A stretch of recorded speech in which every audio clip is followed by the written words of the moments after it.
নমস্কার, শ্রাবন্তী রান্নাঘরে আপনাদের সকলের স্বাগত। আপনারা সবাই ভালো আছেন তো?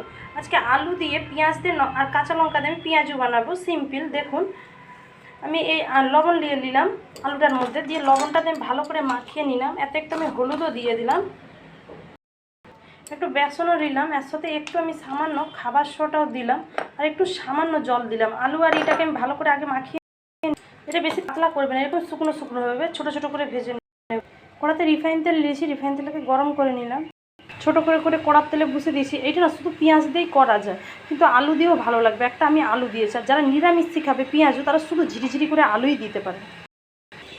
এটা আমি লাল করে এই যে আমি ভেজে নিচ্ছি। আপনারা হচ্ছে, আমি এটা খেসারির বেসন দিয়েছি, আপনারা মটরের বেসন দিয়েও করবেন, তাও ভালো লাগবে। আর যাদের কাছে খেসারির বেসন আছে তারা খেসারির বেসন দিয়েও করবে, তাও ভালো।